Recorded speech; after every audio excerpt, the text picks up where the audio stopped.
दोस्तों, कुछ दिन पहले मैं टेलीविजन पे था, एक प्रोग्राम मैं करता हूं और उसमें मैंने कुछ बातें बोली। मैं उन बातों का जस्टिफिकेशन देने आपके सामने नहीं आया हूं, ना मैं अपनी किसी बात का जस्टिफिकेशन दूंगा, लेकिन मुझे ऐसा लगता है कि जब भी कोई बात कही जाए उसका एक कॉन्टेक्स्ट होता है और मैं यहां पे कॉन्टेक्स्ट आपके सामने लेकर आया हूं। ये कॉन्टेक्स्ट समझिए कि जो मैंने बोला उसके पीछे कहानी क्या है, मैंने क्यों बोला ये मैं आपको नहीं बता रहा, मुझे पता है मैंने क्यों बोला। अब मैं आपको एक बात बताता हूं कि ये जो मैंने टेलीविजन पे बोला उससे ईरानियन कॉन्सुलेट ये बड़ा परेशान हो गया भाई, बहुत ज्यादा परेशान हो गए। उन्होंने ट्वीट करा। क्यों करा ट्वीट, मुझे एक बात समझ में नहीं आई। लोग कहते हैं कहने दीजिए, कोई भी कुछ कहता है कहने दीजिए, फ्रीडम ऑफ स्पीच है, कोई बात नहीं। आपके यहां नहीं है, ईरान में नहीं है, that's all right, that's okay. आपके फ्रीडम ऑफ स्पीच और freedom of action and freedom of public expression, इसके बारे में मैं बाद में आके बात करूंगा। लेकिन दोस्तों, आज मैं आपके सामने कुछ सबूत लाना चाहता हूं और ये सबूत हैं तकरीबन 78 साल पुराने। मैंने बोला ना, context is important, justification is not important. कोई बहाना बनाए, अरे नहीं साहब मैंने तो ये बोला पर एक्चुअली मेरा मतलब ये था ना, कॉन्टेक्स्ट इज इंपॉर्टेंट। तो ये बड़े अपसेट हो गए और फिर लोगों ने फेसबुक पे, ट्विटर पे, ये वो दुनिया भर के वीडियोस बनाए and many of them made hay, they say make hay when the sun shines, so many of them made hay. Some of them were well meaning although critical, उनको नहीं पता कॉन्टेक्स्ट। कुछ लोग ऐसे भी हैं जिनके पॉलिटिकल लीनिंग्स हैं और अगर आप उनके फेसबुक पोस्ट में जाएंगे या उनके ट्विटर पे जाएंगे आपको पता लग जाएगा where are they coming from, right, and which political parties they support. And it's okay to support a political party, it's all right. आप किसी भी पॉलिटिकल पार्टी को सपोर्ट करें, वो आपका अधिकार है, लेकिन यार आप ट्रुथ को कलर ना करें because of your political inclinations, वो गलत हो जाता है। अच्छा, मुझे एक बात समझ में नहीं आई, बात हो रही है गजा की। मैं अपने टीवी क्लिप की बात कर रहा हूं, वो क्लिप मैंने यहां पे नहीं लगाई है because it belongs to the channel, it does not belong to me and I have no business putting up somebody else's content, I will not do that. अब बात यह है ना कि मैंने बात करी किसकी, लेबनान की, मैंने बात करी गजा की, और मैंने जो बोला वो आप सबको पता है कि मैंने क्या बोला। इसमें ईरान को क्यों परेशानी हुई, मुझे एक बात समझ में नहीं आई। ईरान की जो रेजीम है, जो स्टेट है, उनका क्या मतलब है, मैं जानना चाहता हूं जेन्युइनली। आपका क्या लेना देना है लेबनान के साथ, आपका क्या लेना देना है गजा के साथ? Why are you so concerned, why are you so upset? अच्छा दोस्तों, एक और बात बता दूं आपको, शायद कई लोगों को पता भी नहीं है। हिजबुल्लाह जो एक टेरर आउटफिट है, that operates out of Lebanon. Hezbollah is not the official army of Lebanon. Hezbollah जो है वो लेबनान की फौज नहीं है, वो एक टेरर आउटफिट है, वो एक पॉलिटिकल आउटफिट है जिसने वहां पे हर चीज हाईजैक कर रखी है। एक और बात, आपने ये सुना है ना, जब 7 अक्टूबर के बाद जो इजराइल में अटैक हुआ था, उसके बाद जब इजराइल ने बॉम्बिंग शुरू करी गजा की, तो आपने एक बात कई बार सुनी होगी आपने बात की, गजा की हेल्थ मिनिस्ट्री ने यह बोला है कि 20,000 मर गए, 30, 40, 50। गजा की हेल्थ मिनिस्ट्री ने ऐसा बोला है। ये किसकी हेल्थ मिनिस्ट्री है, कभी आपने सोचा है ये किसकी हेल्थ मिनिस्ट्री है भाई? ये हेल्थ मिनिस्ट्री हमास की है, हमास खुद ही अपने फिगर दिया जा रहा है। तो आज मैं इसके बारे में भी आपको थोड़ा सा बताऊंगा कि इकोसिस्टम काम कैसे करता है, राइट। ये जो ईरानियन रेजीम है दोस्तों, इसको इसलिए प्रॉब्लम हुई मेरे लेबनान और गजा कहने से क्योंकि यहां पे हिजबुल्लाह और हमास है, and that is how they run their foreign policy. और मुझे एक बात समझ में नहीं आ रही, अगर मैंने कह दिया तो आप सब्र रखें, कोई बात नहीं, लेकिन बात यह है ना कि ईरान में यह कहना अलाउड नहीं है। आज की तारीख में भी कई साल की कैद है अगर आपके पास इंटरनेट कनेक्शन मिलता है जो कि स्टारलिंक का है। आपको पता है आज की तारीख में कितने दिनों से इन्होंने इंटरनेट बंद कर रखा है, उसके बारे में भी बात करूंगा। Context is important. अच्छा, यहां पे ये कह रहे हैं अपने ट्वीट में, ये फिर से आप इनका ट्वीट देखें स्क्रीन पे, इजराइल को genocidal state, that's rich coming from Iran. अब मैं आपको दोस्तों 2-3-4 रिपोर्ट्स दिखाऊंगा, क्योंकि जो भी मैं कहूंगा आज, आई विल प्रोवाइड प्रूफ। जो ईरानियन कॉन्सुलेट ने कराया वो हवाबाजी है, they are playing the victim card. ये ओरिजिनल जननी है विक्टिम कार्ड की, ओरिजिनल जननी।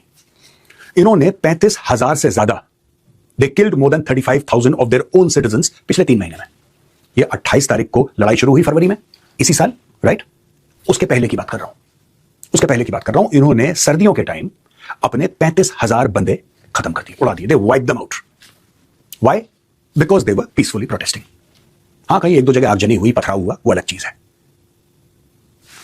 एक minute, let's rewind and let's go to 2024, यानी कि ये सब नहीं हुआ है अभी, और हम आपको ले चलते हैं 2024। ये रिपोर्ट है एमनेस्टी इंटरनेशनल की और ये कहती है कि authorities further suppress the right to freedom of expression, association and peaceful assembly. Women and girls, LGBTI experience systemic discrimination and violence. Authorities intensified their crackdown on women who defied compulsory wheeling laws. And the Baha'i community and Afghan refugees and migrants. Thousands were arbitrarily detained, interrogated and harassed and or unjustly prosecuted for exercising their human rights. Trials remained systematically unfair. Enforced disappearances and torture and other ill treatment were widespread and systematic. Cruel and inhuman punishments including flogging Amputation were implemented. The death penalty was used arbitrarily, disproportionately affecting ethnic minorities and migrants. Systemic impunity prevailed for past and ongoing crimes against humanity relating to prison massacres in 88 and other crimes under international law. अब ये मैं नहीं कह रहा दोस्तों, ठीक है जी, ये मैं नहीं कह रहा, ये कह रही एमनेस्टी इंटरनेशनल, और ये रिपोर्ट 2024 की है। ये बात कर रहे हैं 2024 की। अभी ये लड़ाई शुरू नहीं हुई है भाई, अभी ये बमबारी शुरू नहीं हुई है, अभी 2025 नहीं आया है, और ना जाने कितने लोगों को खत्म कर दिया, ना जाने कितने लोगों को खत्म कर दिया, क्योंकि औरतों ने बोला कि हम हिजाब नहीं पहनेंगे। अच्छा, तुम हिजाब नहीं, of with you. Mahsa Amini का केस मैं बताऊंगा नहीं आपको, इसलिए नहीं बताऊंगा क्योंकि आप उसके बारे में जानते हैं, भली भांति परिचित हैं कि हुआ क्या।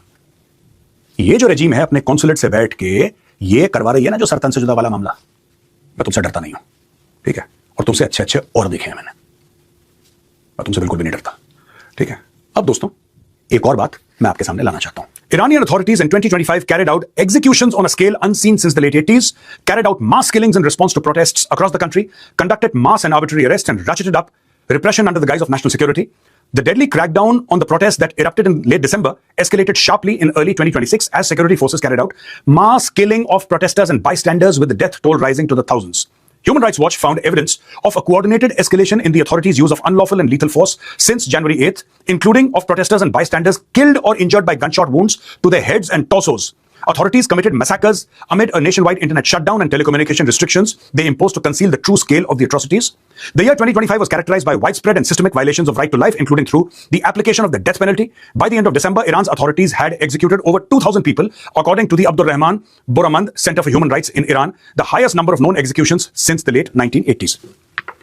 एग्जीक्यूशन हुए यानी कि पकड़ के लोगों के हाथ पैर बांधे और उनको ठोक दिया, ठीक है। एक चीज, 2,000 लोगों को एग्जीक्यूट किया गया।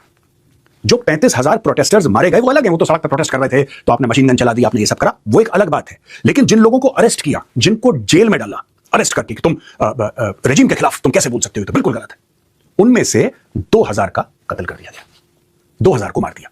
वो 35,000 अलग हैं, those were killed on the streets in their houses, 2,000 were executed because that is the law of the land. You open your mouth, will finish you of, ठीक है जी। ये पॉइंट नंबर 2 है मेरा। अब आते हैं तीसरे प्रूफ पे। ये दोस्तों यूनाइटेड नेशंस ह्यूमन राइट्स का है। UN experts warn of deepening human rights crisis in Iran, और इसकी डेट है 16 मार्च 2026। As military tensions escalate in the region, Iranian authorities must immediately end their excessive use of force against civilians, release all those detained for exercising their fundamental freedom, restore unhindered internet access, and allow civil society to carry out its vital human rights work. If we put people of Iran at the heart of any solution, the military escalation must stop and all parties must resume diplomatic dialogue immediately. The special rapporteur said the volume of submissions received so far exceeded all previous periods since Sato assumed her mandate in August 2024. The scale of concern was unprecedented. Many submissions came from individuals with no prior history of activism. Testimonies describe protesters, including children, being shot at close range or severely beaten by security forces. Tens of thousands of protesters, as well as medical professionals and lawyers, were reportedly arbitrarily detained, held incommunicado, denied legal representation, and subjected to forced confessions broadcast on state television. Some detainees, including children, now face death penalty. ये भी आपने देख लिया, और ये United Nations की report है, ये गौरव आर्या कुछ नहीं कह रहा यहाँ पे। I have a lot of respect and love for the Iranian people. I salute your bravery. But this regime it's an autocratic regime. अब मैंने कुछ बोला तो इनको बड़ा बुरा लग गया। क्यों बुरा लगा तुम्हें? मुझे इतने लोग कुछ बोलते, मैं तो जवाब नहीं देता, मैं तो आपको जवाब दे रहा हूं। I am responding to the Iranian consulate's tweet. I am not responding to so many other people who have made videos against me. उनका हक है, उनका हक है, वो इंडियंस हैं, इंडिया की कॉन्स्टिट्यूशन राइट देती। यहां पे नहीं, ईरानियन कॉन्स्टिट्यूशन ने बोला है कि गौरव आर्या के खिलाफ किस चीज का एक्शन। आप लीजिए एक्शन, फिर मैं आपको बताता हूं। मेरे पास सारी की सारी प्रूफ है। आपने आज तक 1979 के बाद, आफ्टर 1979, ओके, मैं अभी की बात नहीं कर रहा, 1979 के बाद आपने लाखों अपने लोग गायब कर दिए और खत्म कर दिए, और ये सारा का सारा डॉक्यूमेंटेड है यूनाइटेड नेशंस में।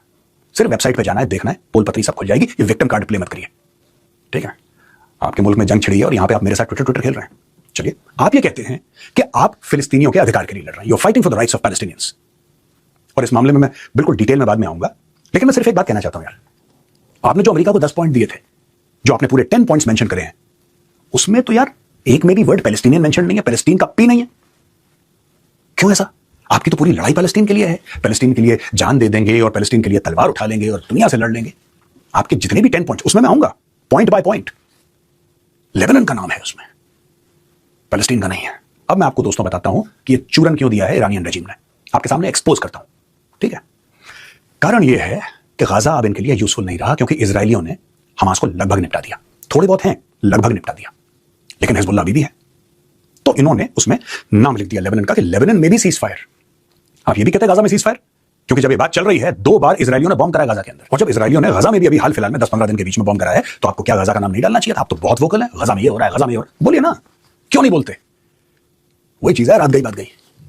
Hamas is no longer force to reckon with. कुछ कुछ अंश बाकी है हमास के, कुछ कुछ आईडीएफ ने ज्यादातर निपटा दिया। तो अब इनको लगा यार ये तो खत्म हो चुके हैं, मारो गोली, चलो एक काम करते हैं, जो हिजबुल्लाह है वो अभी भी तगड़ा है। You want to keep IDF busy south of the Litani river, है कि नहीं सच बात? बताइए कॉन्सुलेट वाले साहब, you want to keep Israel busy, the IDF busy south of the Litani river. दोस्तों ये मैप है और मैप पे लिटानी रिवर है, देखिएगा। अच्छा एक मेरा सवाल है ईरानियन रेजिम से, और जब भी मैं यहां पे ईरान कहूंगा इस पूरे वीडियो में दोस्तों, मेरा मतलब ईरान की रेजिम है, मेरा मतलब ईरान के लोग नहीं है। मैं फिर कहता हूं, I love and respect the people of Iran, not the regime. आप लोग फॉरेन मीडिया को अलाउ क्यों नहीं कर रहे ईरान में? हम इजराइल से देखते हैं ना, इजराइल ये मिसाइल चली गई, शॉपिंग मॉल के अंदर मिसाइल चली गई, गाड़ी को उड़ा दिया, Indian media on loop is playing what is happening in Israel. आप लोग ईरान के अंदर क्यों अलाउ नहीं करते फॉरेन मीडिया को? आप तो कहते हैं कि आपने सबको खड़का दिया बुरी तरीके से, आपने तो विक्ट्री डिक्लेयर कर दिया। आप ले जाइए ना, लोगों को बोलिए कि कैमरा लेकर आइए तेहरान में और जरा शूट करिए सबके सामने।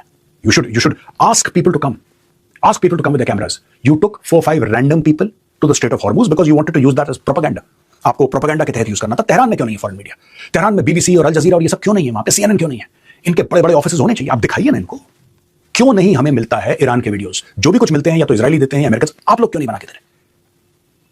आपने इंटरनेट बंद कर रखा है सिर्फ 28 फरवरी से नहीं, उसके पहले भी आपने इंटरनेट बंद कर दिया था। किस चीज का डर है? कौन सी ऐसी चीज है जो सामने आ जाएगी? क्या लोग अपने आप देख पाएंगे? क्योंकि पढ़ने में लोगों को दिक्कत होती है यार। मैं एक बात बताता हूं आपको, लोगों को पढ़ने में दिक्कत होती है, लेकिन आजकल क्योंकि ये नेटफ्लिक्स का जमाना है और यूट्यूब का जमाना है, तो लोगों को देखने में बड़ा मजा आता है। It's easier to consume information if you are watching it, if you are reading उसमें मेहनत लगती है। अब इशू ये है कि अगर फॉरेन मीडिया जाएगा वहां पे और ये दिखाएगा कि आप आवाम के साथ अपनी क्या कर रहे हैं, जो कॉमन पीपल है ईरान के, उनके साथ आप क्या कर रहे हैं, और ये जब टीवी स्क्रीन पे आएगा दुनिया भर में और यूट्यूब पे आएगा, तब ये जितना भी आपका विक्टिम कार्ड है और हम बड़े हीरोज हैं और हमने इजराइल से लड़ लिया और अमेरिका से लड़ लिया, ये टाइम फिश हो जाएगा। लोगों को आपका असली चेहरा दिख जाएगा। इसलिए डर के मारे सबसे ज्यादा जो ईरानियन रेजिम डरती है, it is scared, it is terrified of a free media. इसलिए आपने सोशल मीडिया बंद कर रखा है। हाँ, कुछ समय के लिए आप सोशल मीडिया बंद करें, कहीं पे भी दिक्कत होती है, मिस इन्फॉर्मेशन स्प्रेड होती है, you must stop it for a limit. आपने 48 घंटे के लिए, 72 घंटे के लिए, महीनों दर महीनों वहां पे ना कोई कैमरा, ना कोई कुछ लोगों को टॉर्चर करके ईरानियन स्टेट टेलीविजन पे लाते हैं और बोलते हैं कि कबूल करो कि तुम जासूस हो। वो कह रहा है स्टेट टेलीविजन पे, हाँ जी मैंने जासूस, उसको पता ही कख नहीं। Guy doesn't know anything but you have tortured him and he thinks that the pain will stop, so you will force him to say anything. 400 Afghan मर गए एक अस्पताल के अंदर, पाकिस्तानी एयरफोर्स ने स्ट्राइक करी। कहां थे आप लोग? वो अफगान मुसलमान नहीं थे। हाँ, कहां थे आप लोग? कहां था आपका ज़मीर? Some gullible Indians lapped it up. You projected yourself as a system that is fighting the Americans and the Israelis. The story is only partially true. Like Hamas, Hezbollah, Ansar Allah, the Houthis, and the Kataib Hezbollah, your proxies will not stop fighting till you tell them to. Just like you will not stop fighting till China tells you to. Because you're just another Pakistan and you're just another North Korea. You will do what you're told. You talk about peace and yet you fund the worst terror outfits in the world. ये जो आपने slogan coin करा है, From the river to the sea, Palestine will be free. और फिर आप बोलते हैं कि पैलेस्टीनियन किड्स इसको चैंट करते हैं और हार्वर्ड में चैंटिंग हो रही है।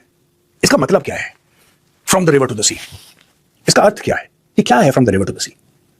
कौन सा रिवर है, कौन सा सी है? जब आप चैंट करते हैं ना death to America, death to Israel, तो बड़े शोर मचा के करते हैं, death to America, death to Israel, और जब वो आपको ठोकते हैं फिर आप विक्टिम कार्ड प्ले करते हैं। How do you manage so much of hypocrisy? अच्छा, अब दोस्तों मैं आता हूं ईरान के जो 10 पॉइंट हैं, ये जो सीज फायर के हैं, इसमें पैलेस्टीन का एक बार भी इन्होंने नाम नहीं लिया। क्यों? अब मैं आपको एक एक करके बताता हूं कि ईरान के 10 पॉइंट हैं कौन से, आपको भी पता होना चाहिए। Point number 1, guaranteeing non aggression by both sides and acceptance of Iran uranium enrichment. ये पहला पॉइंट है कि एक तो नॉन एग्रेशन हो, आप हमारे ऊपर हमला करना बंद करें, और ईरान जो यूरेनियम एनरिच कर रहा है न्यूक्लियर वेपन्स बनाने के लिए, उस पर कोई रोक टोक ना हो। 1, controlled passage through the strait of Hormuz in coordination with Iran's armed forces. आप समझ गए, साफ सीधी बात है, स्ट्रेट ऑफ हॉर्मुज जो भी पास करेगा उसके थ्रू जाएगा, उसको ईरान की आर्म्ड फोर्सेस के साथ बातचीत करनी पड़ेगी, कोऑर्डिनेट करना पड़ेगा, परमिशन लेनी पड़ेगी। Ending the war on all fronts including against the Hezbollah group in Lebanon. ये पॉइंट नंबर 3 है, इसमें कहीं हमास का नाम नहीं है। जैसा मैंने आपको बताया ना, भाइयों ने हमास को चूरन खिला दिया। War against Hezbollah must stop in Lebanon. Hezbollah के लिए दर्द है, अब वो हमास के लिए दर्द नहीं है, अब पैलेस्टीन के लिए कोई दर्द नहीं है, अब गजा के लिए दर्द नहीं है, गजा का मेंशन भी नहीं हुआ। इन्होंने वाइप आउट कर दिया गजा को मेमोरी से ईरानियों ने। चौथा, withdrawal of US combat forces from all bases and deployment points in the reason.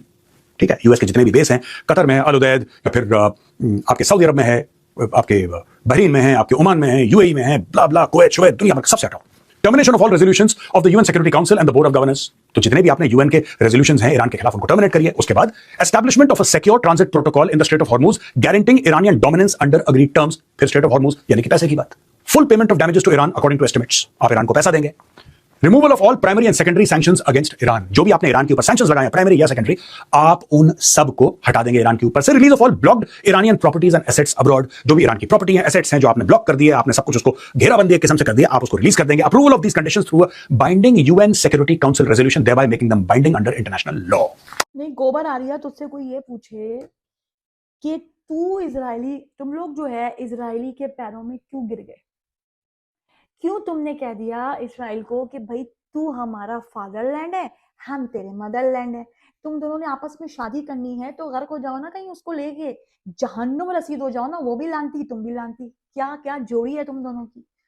और जहां तक बात रही है तुम्हारी तकलीफ की, हम समझ रहे हैं ना, तुम्हें किसी हाजी मुल्ला से भाई सुकून आने वाला है, ना तुम्हें किसी और चीज से सुकून आने वाला है। अब जाहिर सी बात है, जो मिर्ची तुम्हें लग गई है, जिस जलते तवे के ऊपर तुम यूं यूं यूं यूं उछल रहे हो, जो तुम पता नहीं, मुझे तो हंसी आती है जब ये बोर्ड लेके और एक ही बात को 6 दफा करता है। इस पूरे इंटरव्यू में भाई कोई लॉजिक नहीं थी, इससे ज्यादा मैं सुन नहीं सकती थी, मेरे कानों में से खून आने लग गया था।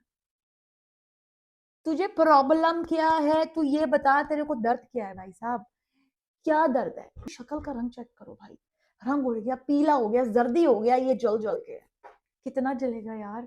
अच्छा, एक और चीज है, इन लोगों को शर्म है नहीं आती कि हम अपने भारत को, अपनी जो हमारी मदरलैंड है, उसको हम जो है प्रेजेंट क्या कर रहे हैं।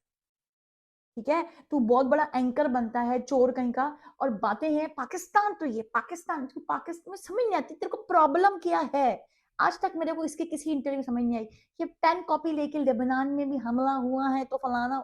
तुम लोगों के भेजों में कुछ आया, मेरे तो भाई भेजे में नहीं आया। यही आया कि इसका अपना ही एक होता है, दुनिया क्या कर रही है, दुनिया परेशान हो रही है, दुनिया में तेल महंगा हो गया, इनके यहाँ जो है गैस नहीं मिल रहा, मोदी कह रहा है गटर में डुबकी मारो और गैस ढूंढो। इसका अपना ही चल रहा है, इसका अपना ही दुनिया में ये चल रहा है कि बस पाकिस्तान हो। पाकिस्तान तुम्हारी जो है माशूका है, जो तुमको मिली नहीं, तुम्हें कौन सा सदमा है, मुझे अभी तक नहीं समझ आई। कितना तुम लोग जो है नफरत फैलाओगे, इतना झूठ बोलते हो, इतना झूठ बोलते हो, किसी दिन कुछ हो गया ना भाई, तो ये कस्में खाएंगे अपनी माँ की, अपनी बहनों की, अपने बाप की, अपने पूरे खानदान की, लेकिन इनकी अपनी आवाम जो है बोलेगी झूठे हो तुम लोग, एक नंबर के झूठे हो तुम लोग। ठीक है, क्योंकि ये झूठ बोलते हैं, और 90s में से मेरा ख्याल है 70% को तो जो है मालूम हो गया कितने बड़े झूठे। चलो भाई, पका दिया इस आदमी ने मुझे। तो जो इज्जत पाकिस्तान को मिली है माशाल्लाह, वो मिलती रहेगी। तुम लोग आदत डाल लो, सड़ियल सड़ सड़ के जो है कोयला हो चुके हो तुम। तो दोबारा मिलते हैं। ओके, बाय बाय, अल्लाह हाफिज।